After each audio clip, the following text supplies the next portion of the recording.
Chers amis, écoutez, c'est très important. Écoutez attentivement. Mhm. Qui le dit d'ailleurs? Jean-Jacques Rousseau. Je n'ai pas l'art d'être clair pour qu'il ne veuille pas être attentif. Si vous prenez les médias qui parlent, les médias algériens et français en particulier, vous comprenez les problèmes comme suite.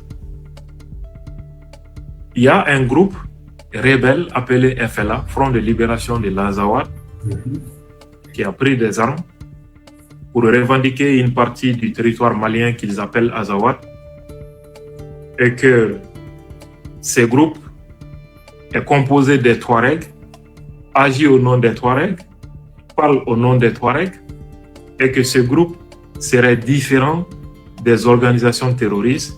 Il n'a rien à voir avec le terrorisme, c'est plutôt un groupe rebelle, fréquentable, acceptable. Donc on leur offre des tribunes au niveau des médias internationaux.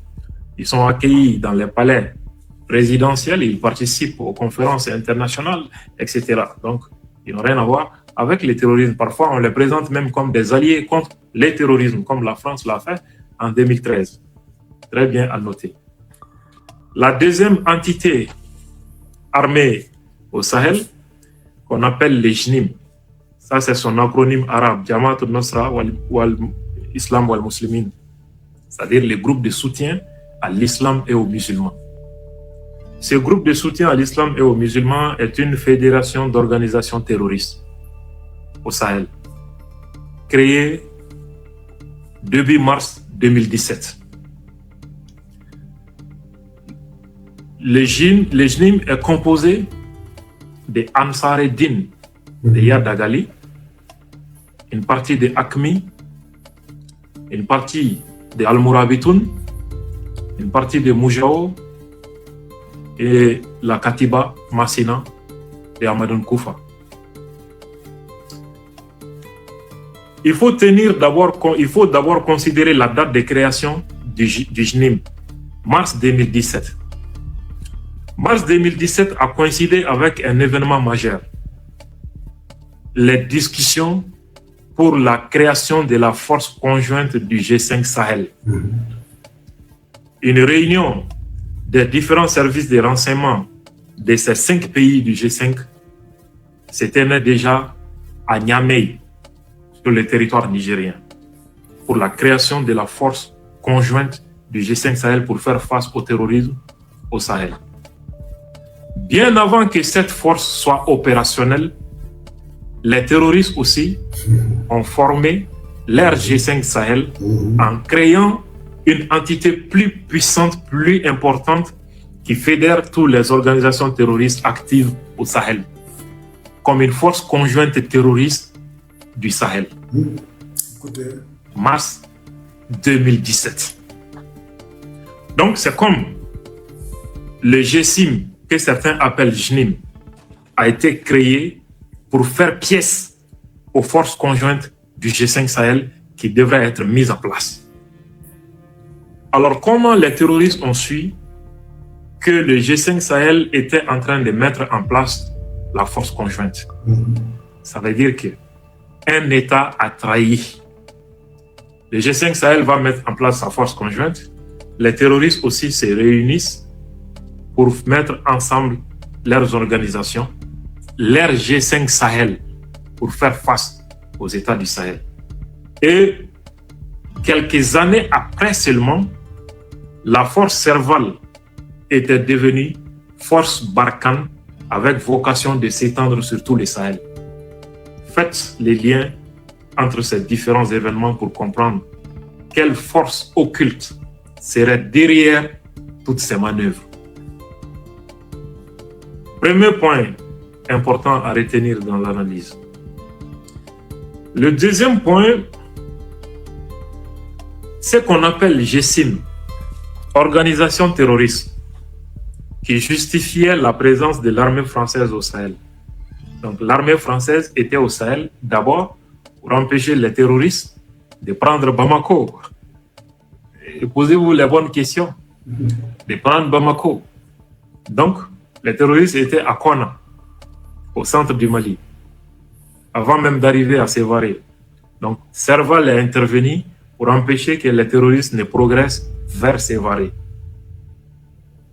Mais quelques années après, les terroristes ont envahi tous les centres du pays, les nord aussi, avec aussi des frappes à Bamako, à Koulikro et dans différents endroits du pays.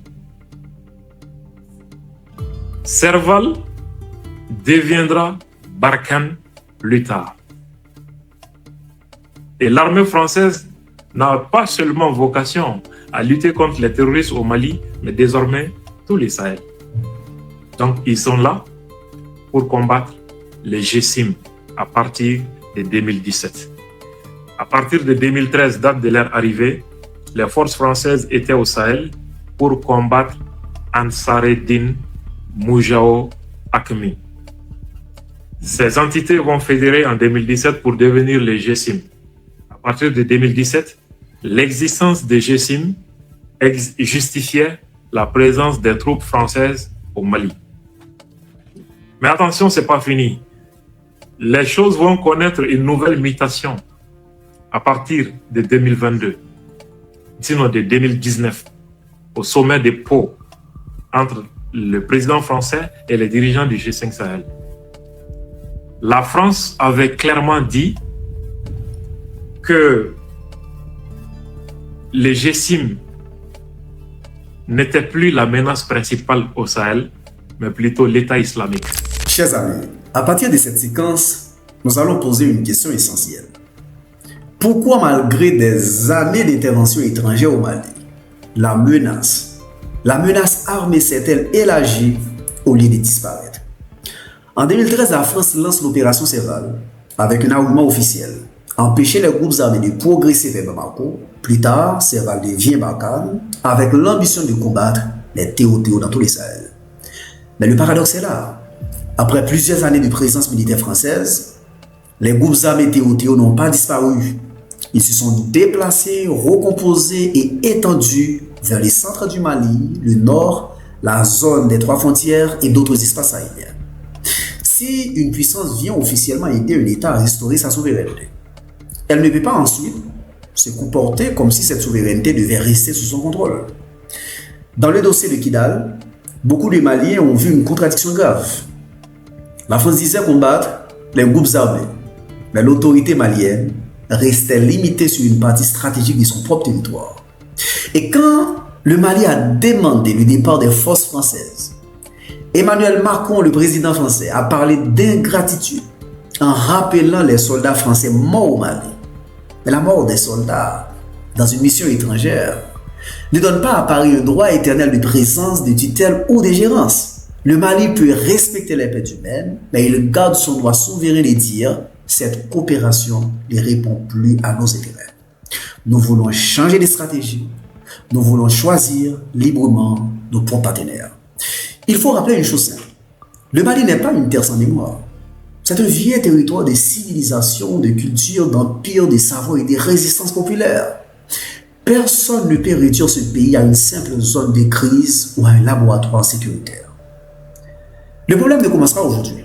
Depuis des années, certains groupes armés changent de nom, se recomposent et réapparaissent sous de nouvelles façades.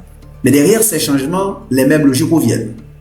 Contrôler les territoires, influencer les négociations et affaiblir la souveraineté malienne. En résumé, le Mali a le droit de défendre son territoire, de choisir ses partenaires et de refuser toute tutelle étrangère. La souveraineté n'est pas un cadeau qu'on donne à Paris ou à Bruxelles. C'est un droit historique, politique et national. À bientôt pour une nouvelle chronique avec Wesley. N'oubliez pas de liker, de commenter et surtout de vous abonner à nos pages respectives. Merci, je vous aime. Ciao, ciao, ciao.